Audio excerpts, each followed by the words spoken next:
La ligne d'arrivée est désormais proche. Il reste encore quelques kilomètres que nous allons parcourir pour franchir tous ensemble et en vainqueur la ligne blanche de cette belle compétition douchinoise. Oui, le 23 mars, nous allons fêter notre victoire, celle de l'équipe, mais aussi celle des supporters que vous êtes, qui, à l'image de ce soir, ont toujours été nombreux, qui nous ont apporté l'adrénaline indispensable pour que nous puissions terminer en excellente forme. Merci donc à chacune et à chacun d'entre vous. Merci au comité de soutien dont l'importance fera date. Merci à toutes celles et à tous ceux qui, en écrivant quelques lignes, ont marqué leur attachement au travail réalisé et aux valeurs défendues, qu'ils reçoivent ici toute ma gratitude pour leur engagement. Merci aux militants nombreux qui ont réalisé un travail souvent dans l'ombre, mais ô combien efficace et déterminé. Merci à toute l'équipe sortante, sans qui nous n'aurions pu présenter un bilan de cette importance. Parmi cette équipe, certains cessent leur fonction. Elisabeth Peffer, adjointe à la petite enfance et aux loisirs, David Durieux, délégué du maire aux travaux, Sébastien Dufour, adjoint à l'environnement, Karine Le Carpentier, Charline Marcaille, Mustapha Le Kadir et Thomas Bétrancourt. D'autres se représentent. À toutes et à tous, je veux dire ma reconnaissance pour la qualité du travail effectué. Merci à Francis pour son implication dans cette campagne. Merci à Elisabeth, à Jocelyne et à Claude pour avoir animé le comité de soutien. C'est donc avec une équipe renouvelée que nous allons poursuivre l'évolution de notre cité en nous appuyant sur le programme que nous avons co-écrit avec vous. Nous avons tenu 4 réunions publiques qui toutes ont rassemblé du monde, puisque ce n'est pas moins de 450 personnes que nous avons eu l'occasion de rencontrer et avec lesquelles nous avons échangé, partagé, construit le programme qui vous a été remis. À la fois complet et ambitieux, mais aussi soucieux d'équilibre, ce programme tourné vers l'avenir s'appuie sur notre expérience passée, car, vous vous en doutez bien, gérer une ville ne s'improvise pas.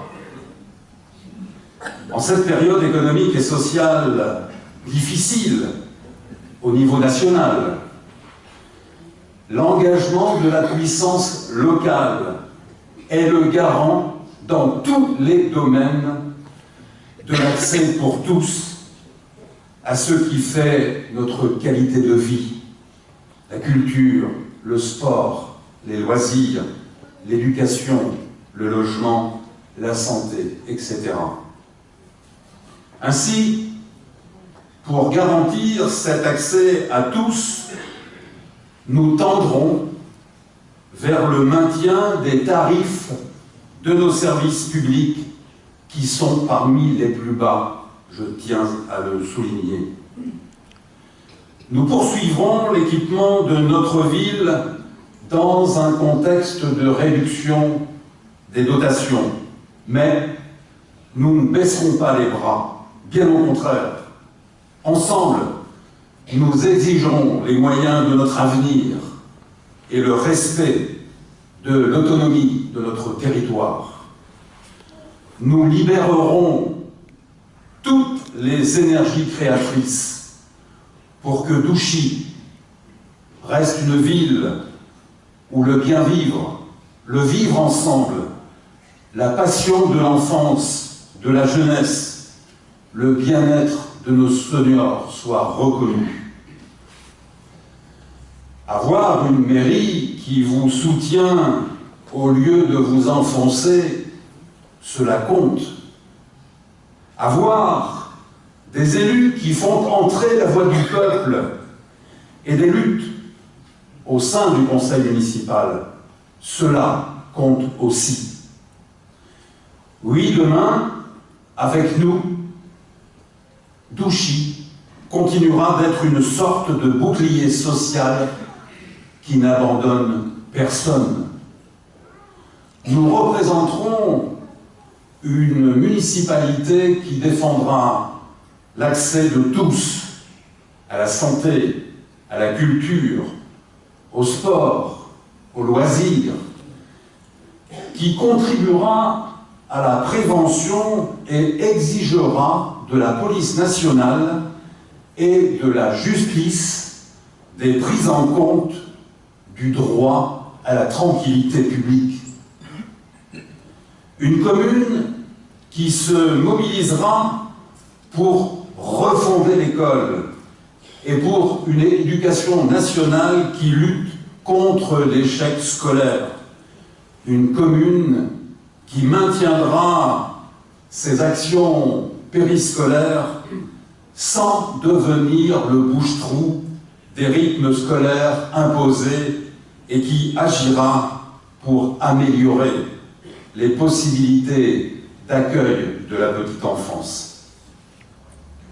Une commune qui continuera de répondre aux besoins grandissants en termes de logement, puisque nous travaillons depuis près de 3 ans sur le projet d'un nouveau lotissement plus important que celui du Bois Douchy et dont la première pierre pourrait être posée fin 2015 si nous surmontons d'ici là toutes les difficultés liées à la complexité du dossier. Une commune qui agira aussi pour développer les activités économiques. Sachez à ce sujet que j'ai reçu peu de temps avant de venir à votre rencontre les futurs repreneurs de l'enseigne Lidl. Ceux-ci m'ont confirmé que le commerce alimentaire serait réouvert au plus tard le 1er mai prochain.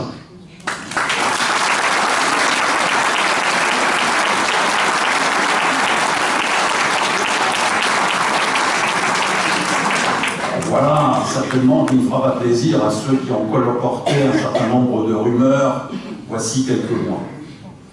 Alors vous voyez, une commune qui ne se contente pas de promettre, mais qui agit.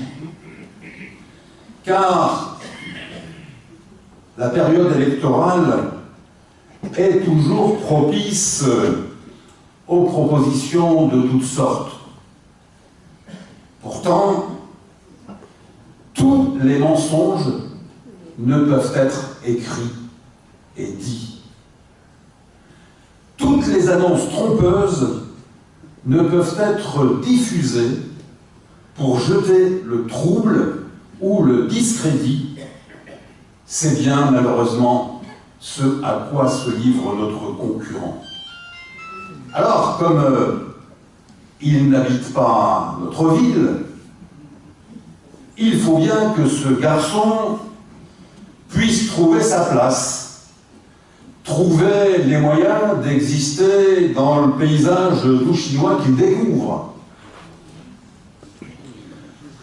S'il dit des banalités du genre le soleil se lève à l'est et se couche à l'ouest, ou bien la culture à Douchy est considérée comme un produit de première nécessité, non pas comme un luxe, étant donné que tout le monde sait cela, eh bien nul doute qu'il aura beaucoup de mal à se frayer un chemin, à se faire repérer, à se faire entendre. Et dans ces conditions, eh bien, il repartira comme il est venu. Lorsqu'on est capable de pondre le genre d'allégations dont il nous abreuve, eh bien, je pense, je vous le dis sincèrement, la loi devrait interdire la diffusion de contre-vérités, surtout quand il s'agit de finances publiques. Les mensonges de notre concurrent sont tellement gros qu'il finit par y croire lui-même. C'est vous dire le mal qu'il peut occasionner. Peut-on représenter dignement une population dans ces conditions?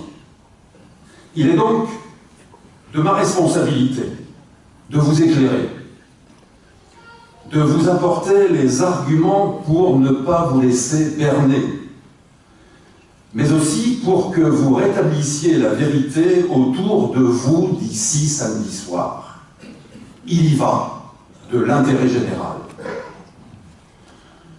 Je ne vais pas faire un inventaire détaillé, j'empiéterai sur le moment de convivialité qui suit.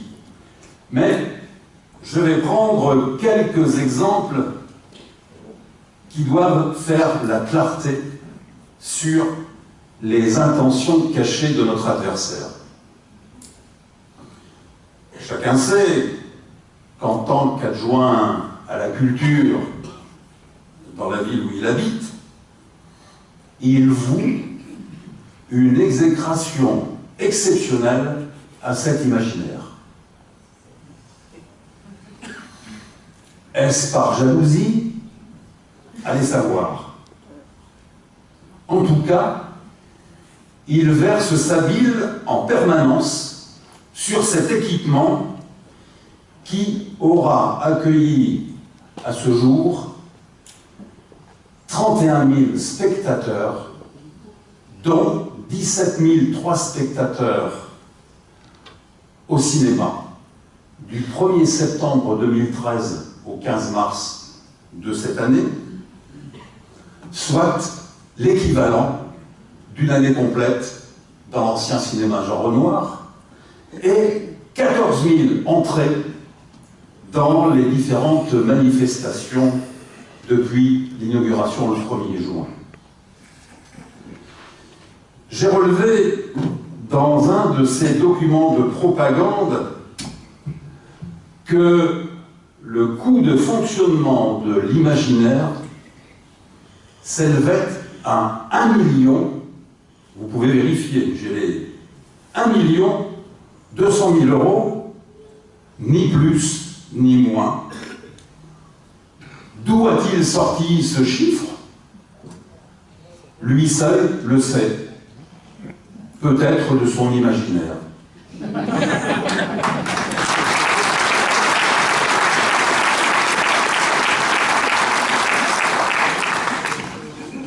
À vous, comme à ceux de son équipe qui sont venus m'écouter ce soir, je donne un conseil. Ne vous laissez pas chloroformer. Le coût de fonctionnement, le coût annuel de fonctionnement est près de 10 fois inférieur à la somme annoncée. Vous entendez? Un peu moins de 10 fois, puisque nous allons inscrire la somme de 132 000 € au budget primitif 2014, et en sachant que ces frais de fonctionnement existaient déjà pour le cinéma Jean Renoir et pour le centre Fernand Léger. C'est édifiant. Autre vue de l'esprit. Selon un article paru dans un hebdomadaire vendredi dernier, j'ai lu, comme vous, que les frais de représentation de la ville s'élevaient à 500 000 € contre 45 000 à Denain. Je ne vous mens pas, j'ai l'article de presse. Même le journaliste que j'ai rencontré, après coup, s'est dit suspicieux à l'écoute de ces chiffres. On le saurait à moins. La réalité est à la disposition de tous les administrés douchinois qui veulent vérifier.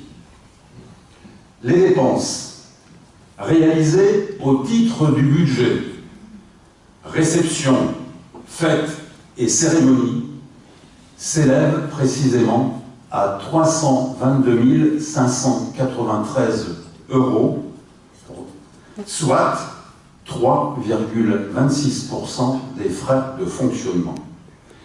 Et cela concerne, écoutez bien, le repas offert à nos anciens, la semaine bleue, l'été dansant, les festivités du 1er mai, du 14 juillet, le carnaval et les différents feux d'artifice, les vœux à la population, les réceptions lors des fêtes nationales, des manifestations sportives et culturelles, à l'occasion de la journée des droits de la femme, les colis de Noël aux démunis, les coquilles de Noël dans les écoles et au périscolaire, les fleurs et les cadeaux offerts à l'occasion des noces d'or, des noces de diamants, aux jeunes mariés, aux nourrissons, et les coûts liés aux illuminations et aux différentes manifestations de Noël qui sont, je le sais, particulièrement appréciées, et j'en passe. Alors, si ce monsieur trouve que tout cela est superflu, qu'il dise tout haut et avant dimanche ce qu'il envisage de supprimer pour arriver aux 45 000 € de Denain.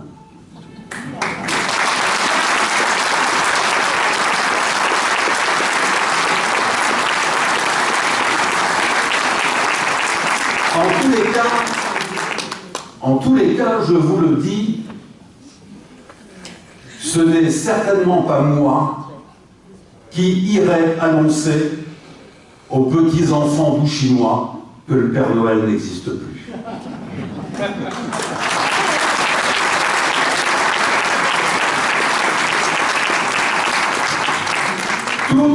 Toutes ces manipulations lui donnent prétexte à exiger un audit des finances de notre commune. Mais notre ville peut s'enorgueillir de finances saines et exemplaires depuis des années. La Chambre régionale des comptes a souligné à plusieurs reprises la rigueur de notre gestion financière. Des élus qui le connaissent bien m'ont indiqué qu'il avait beaucoup de difficultés à comprendre un budget. Ce n'est vraiment pas rassurant.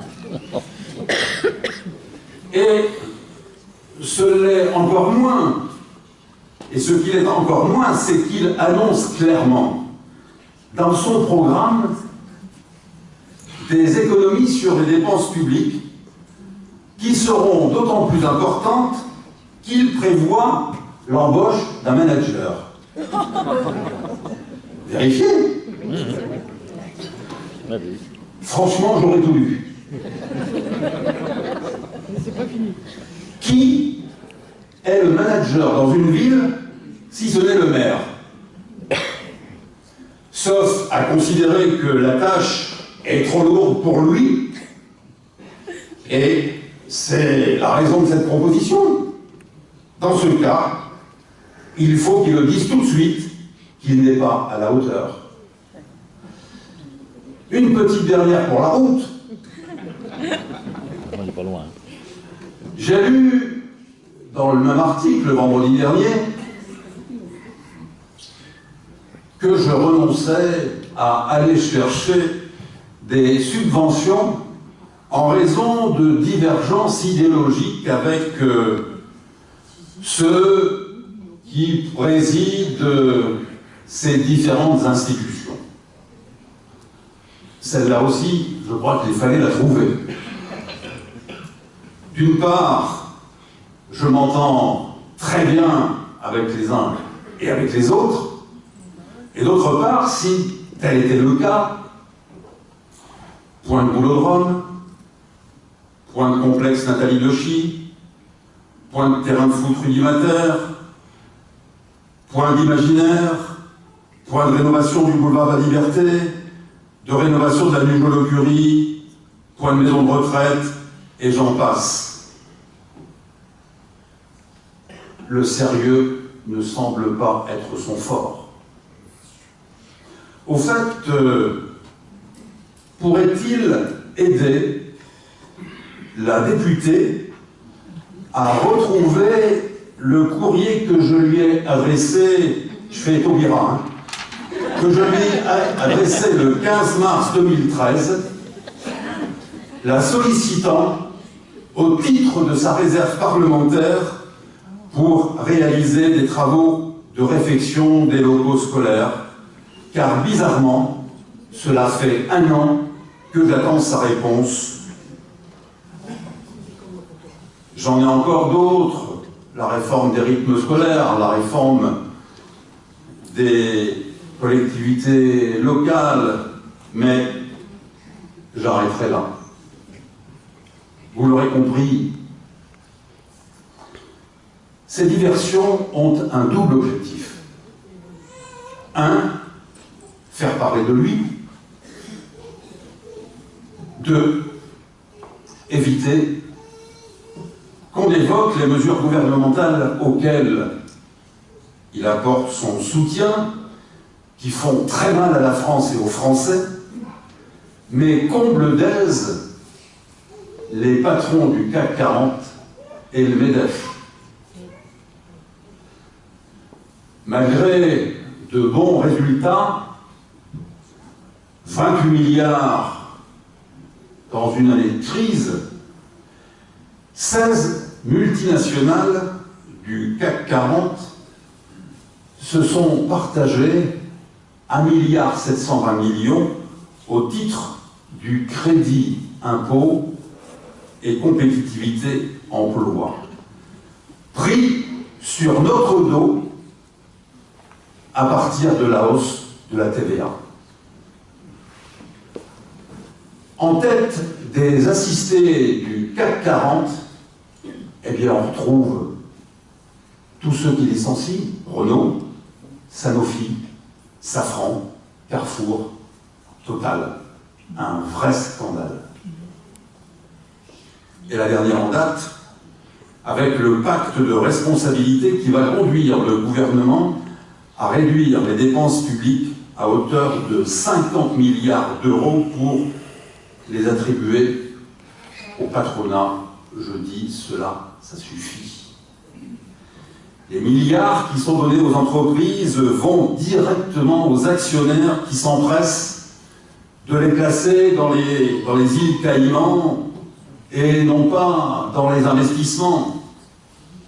C'est notamment pour cela qu'il y a aujourd'hui 210 milliards de dividendes, 210 milliards de dividendes, 590 milliards d'avoirs fiscaux dans ces paradis, 80 milliards de fraude fiscale, et que les 500 premières familles de ce pays, en un an, ont gagné, écoutez bien, 59 milliards en passant de 271 milliards en juillet 2012 à 330 en juillet 2013. Et ce n'est pas par leur travail, mais par l'exploitation du travail des autres, du nôtre, par le siphonnage des richesses produites et par les cadeaux distribués. Quand on propose 35 milliards au président du MEDEF, Gattaz, il en réclame 100 et refuse toute contrepartie économique et sociale. Tout cela, eh bien, se fait au détriment des 5 900 000 Français qui sont sans emploi, des 10 millions de pauvres en deçà de 900 € par mois, de tous ceux qui ont peine dans ce pays à vivre, des retraités à qui on demande de passer à la caisse, au détriment des services publics, de la protection sociale, de la solidarité nationale, alors que les besoins sociaux augmentent chaque jour. Je le dis clairement, ces choix et cette recherche de compromis avec le capital mènent le pays au désastre. Les élections de ce dimanche doivent être un moment fort de la lutte contre l'austérité et pour promouvoir des alternatives de progrès à la crise actuelle.